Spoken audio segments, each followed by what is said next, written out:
Subscribe my YouTube channel, Engineers if you subscribe my YouTube channel, Engineers if you have। जय Hind. Soil mechanics and foundation engineering का ये top 20 का part number 10 है। तो चलिए शुरू करते हैं। क्वेश्चन नंबर 121 कह रहा है कि the rise of water table below the foundation influence the wearing capacity of soil mainly by reducing. तो इसमें कह रहा है कि जो वाटर टेबल है अगर वो बढ़ रहा है फाउंडेशन पे तो उसके इन्फ्लुएंस से जो बेयरिंग कैपेसिटी है वो उसकी इस चीज़ को रेड्यूस करेगी। तो ऑप्शन ए दे रखा है cohesion and affective angle of sharing resistance, या ऑप्शन बी दे रखा है cohesion and affective unit weight of soil, या ऑप्शन सी दे रखा है affective unit weight of soil and affective angle of sharing resistance, या ऑप्शन डी दे रखा है affective angle of sharing resistance.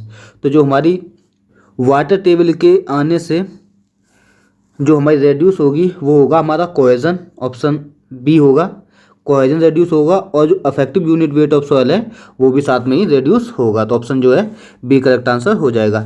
Next question कह रहा है 122 कह रहा है इस soil mass is said to be in plastic equilibrium if.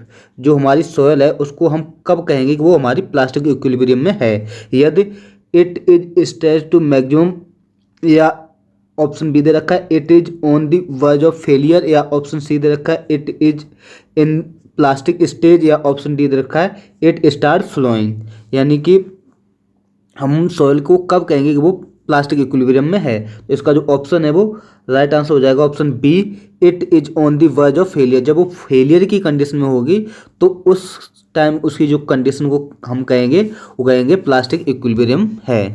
Next question देख लेंगे। क्वेश्चन नंबर 123 कह रहा है Stokes law state that the velocity at which grain settles out suspension the other factor remain constant is dependent upon. तो Stokes law जो है उसके according जो वेलोसिटी हम ज्ञात करते हैं उस उन्होंने क्या क्या चीज़ को कांस्टेंट माना था वो हमको बताना है। तो इन्होंने माना था क्या, ऑप्शन ए दे रखा है shape of grain, option B दे रखा है weight of grain, option C दे रखा है साइज ऑफ ग्रेन, या डी दे रखा है shape size and weight of grain.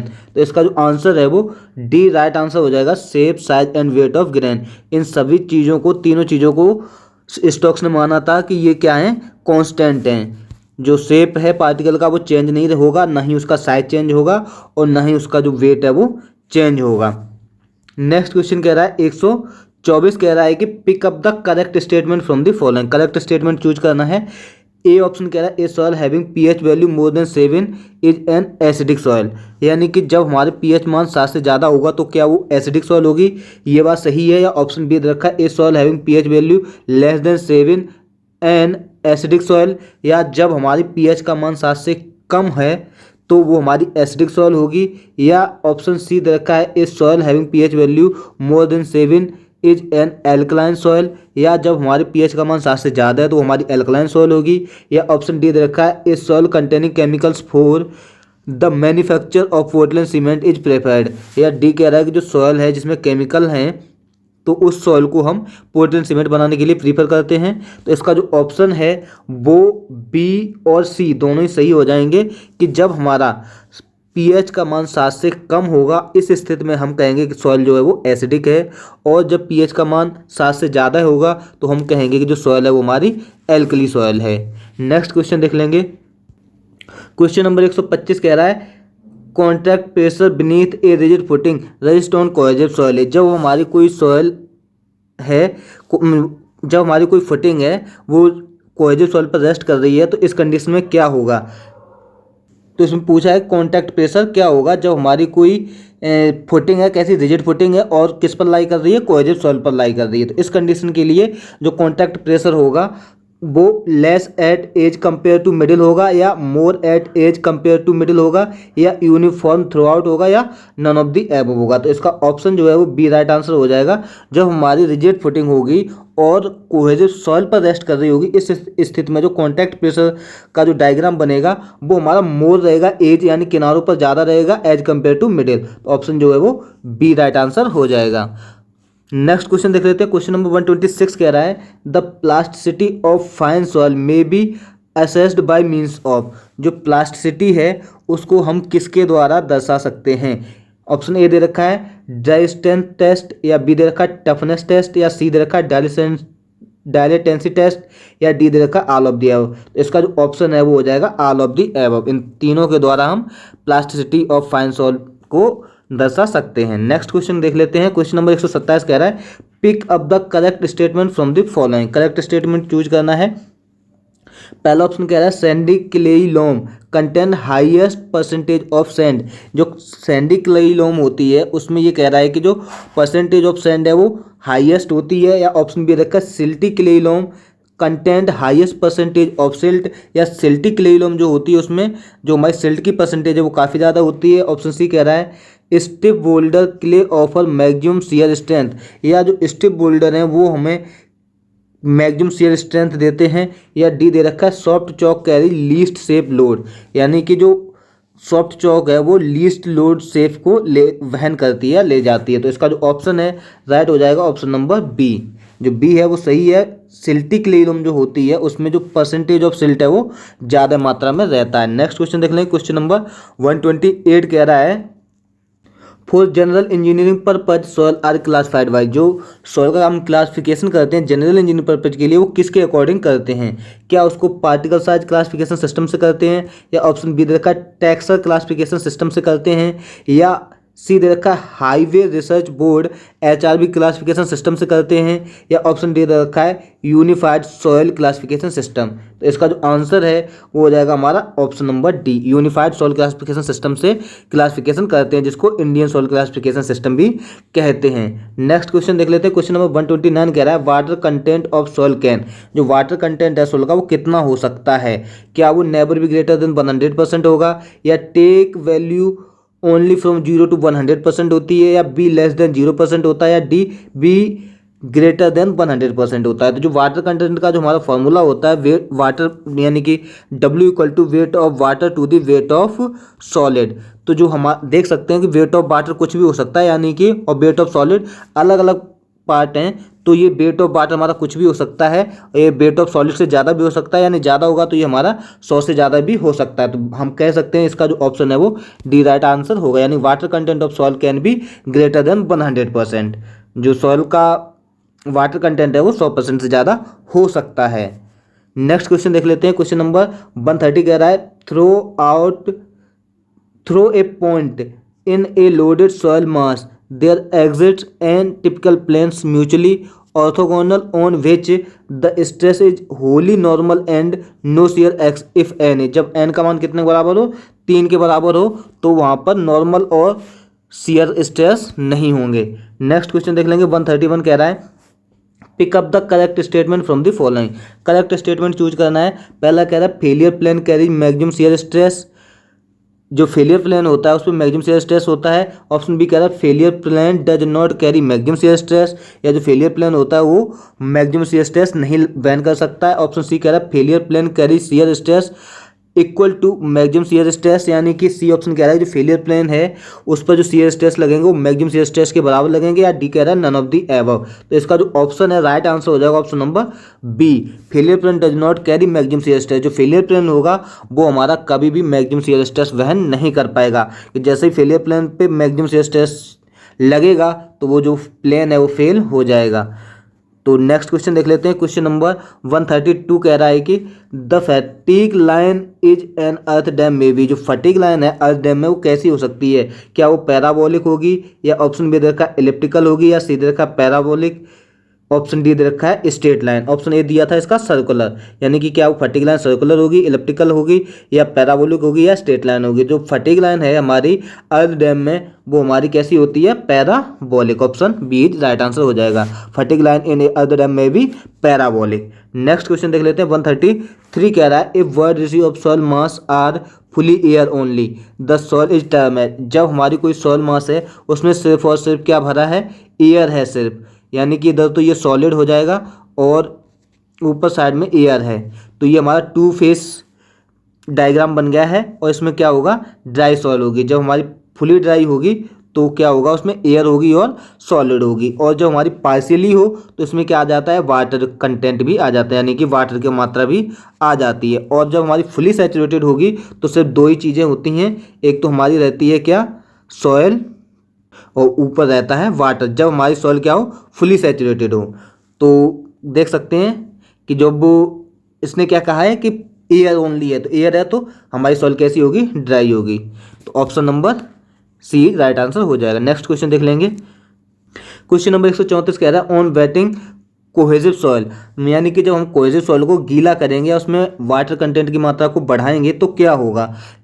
Option A दे रखा है लॉस परमेबिलिटी, परमेबिलिटी को खोएगी यानी कि परमेबिलिटी कम होगी, गेन शियर स्ट्रेंथ या शियर स्ट्रेंथ को प्राप्त करेगी, बढ़ाएगी। ऑप्शन सी कह रहा है लूज इलास्टिसिटी, इलास्टिसिटी को खोएगी या खत्म करेगी, कम करेगी, या डिक्रीज देयर शियर स्ट्रेंथ या शियर स्ट्रेंथ को कम करेगी अपनी। तो जब हम किसी सॉइल में, कोहेसिव सॉइल में पानी या वाटर कंटेंट बढ़ाएंगे तो उसकी जो शियर स्ट्रेंथ का मान है वो कम होता है। तो option number D is right answer, decrease their shear strength. Question number 135 कह रहा है pick up the correct statement from the following. Correct statement हमको चूज करना, बताना है कि कौन सा ऑप्शन जो है वो सही है। ऑप्शन ए दे रखा है an unconfined compression test is a special case of triaxial compression test, यानी कि जो अनकम्फाइंड कंप्रेशन टेस्ट है वो एक स्पेशल केस है ट्राईएक्सियल कंप्रेशन टेस्ट के लिए। क्या ये बात सही है? या ऑप्शन बी देख लेंगे an unconfined compression test is a special case of direct shear test, या जो अनकम्फाइंड कंप्रेशन टेस्ट है वो स्पेशल केस है किसके लिए, डायरेक्ट शियर टेस्ट के लिए। या ऑप्शन सी कह रहा है the confining pressure is maximum during an unconfined compression test, या सी कह रहा है कि जो अनकम्फाइनिंग प्रेशर है वो मैक्सिमम होगा अनकम्फाइंड कंप्रेशन टेस्ट के दौरान। या ऑप्शन डी रखा है the cylindrical specimen of a soil is subjected to major principal stress till it fail due to shearing along the plane of the failure, यानी कि जो सिलेंड्रिकल स्पेसिमेन है वो मेजर प्रिंसिपल के साथ, स्ट्रेस के साथ सब्जेक्टेड रहेगा जब तक कि वो फेल नहीं हो जाता किसमें, शेयर में।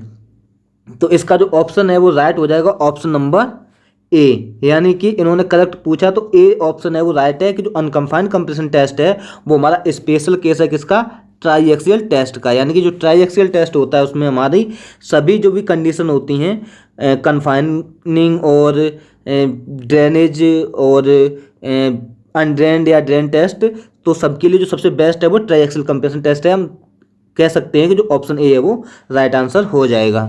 नेक्स्ट क्वेश्चन देख लेंगे। क्वेश्चन नंबर 136 कह रहा है कि a soil sample of mass specific gravity 1.92 has moisture content 30%, if the specific gravity of solid is 2.75 the degree of saturation is, यानी कि इसमें हमको कह रहा है कोई सैंपल है जिसमें जो स्पेसिफिक ग्रेविटी ऑफ मास है यानी कि जीएम का मान जो है वो दे रखा है 1.92 और 1.92 पे जो वाटर कंटेंट का मान है वो कितना है 30%, और स्पेसिफिक सॉलिड की है जो जीएस का मान जो है वो 2.75 दे रखा है। तो एक हमारा फॉर्मूला होता है GM is equal to GS into 1 plus W upon 1 plus e. इस फॉर्मूले में जब हम वैल्यू पुट कर देंगे तो ई का मान निकाल लेंगे, तो ई का मान जो है वो आ जाएगा 0.862, कैलकुलेशन करने पर ये ई का मान आ जाएगा। अब हमको इसने पूछा है कि डिग्री ऑफ सैचुरेशन एस का मान पूछा है, तो एस का मान ज्ञात करने के लिए हमारे पास एक फार्मूला होता है एस इक्वल टू WG। इसमें जब हम वैल्यू पुट करेंगे ई, डब्ल्यू और जी की, तो हमको फाइंड आउट हो जाएगा एस का मान जो है वो 95.7% आ जाएगा। तो ऑप्शन जो है इसका डी इज राइट आंसर हो जाएगा 95.7%। नेक्स्ट क्वेश्चन देख लेंगे। क्वेश्चन नंबर 137 कह रहा है select the correct range of density index, यानी आईडी की मान जो पूछ रहा है कि आईडी की जो रेंज है वो क्या होती है। तो जो आईडी की रेंज है वो हमारी 0 से 100% के बीच में लाई करती है, यानी कि हम कह सकते हैं जो आईडी का मान है वो 0 से 1 के बीच में लाई करता है। तो ये 0 से इक्वल टू भी हो सकता है, ग्रेटर भी हो सकता है, और 1 के इक्वल भी हो सकता है, और उससे लेस भी होता है। अगला क्वेश्चन देख लेते हैं। 138 क्वेश्चन कह रहा है a soil sample of mass specific gravity 1.92 soil moisture content 30%, if specific gravity of solid is 2.75% then void ratio is. Void ratio e का मान हमको पूछ रहा है कि क्या होगा, जब हमको जी एम का मान दे रखा है 1.92 और जी एस का मान दे रखा है 2.75। सेम टू सेम ऊपर वाला क्वेश्चन है अभी किया है, उसमें क्या पूछा था, एस का मान पूछा था, इसमें क्या पूछ दिया, ई वॉइड रेशियो। तो हम यहाँ पर निकाल चुके हैं। ई का मान जो है वो कितना आया था 0.862 2 आएगा। तो ऑप्शन नंबर इसका जो है वो राइट हो जाएगा, सी आंसर 0.862। सॉल्व कर लेंगे पिछले वाले फॉर्मूले से तो आ जाएगा इसका आंसर। नेक्स्ट क्वेश्चन देख लेंगे। क्वेश्चन नंबर 139 कह रहा है if the specific gravity and void ratio in soil sample are G and E respectively the hydraulic gradient I is, यानी I का मान पूछ रहा है जब हमारी स्पेसिफिक ग्रेविटी का मान क्या है, G है, और वॉइड रेशियो का मान E है। तो बहुत सिंपल है, I का फॉर्मूला क्या होता है, I equal to G minus के 1/1 प्लस के E। देख लो कहाँ पर है, ऑप्शन नंबर पहला ही मैच कर जाएगा, G माइनस 1/1 प्लस के E।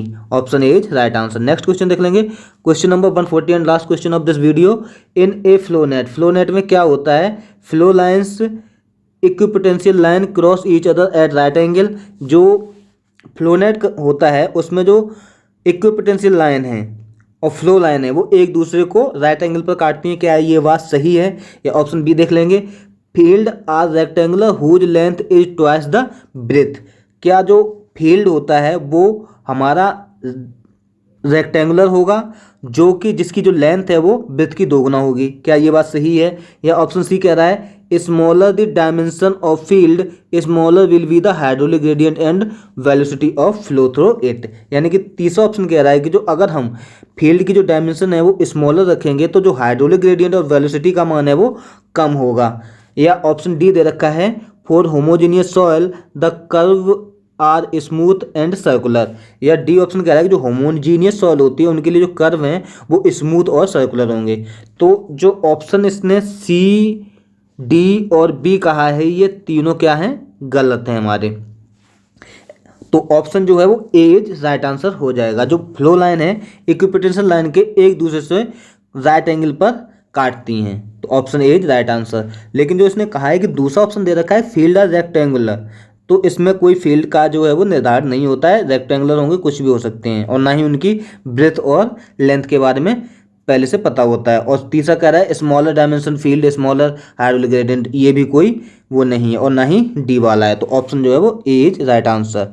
इसी के साथ आज का वीडियो हमारा यहीं पर समाप्त होता है। Thanks for continuously watching this lecture. Please like and share maximum. If you have any comment and doubt please comment down in comment box. Thanks, जय हिंद। मिलते हैं अगले वीडियो में।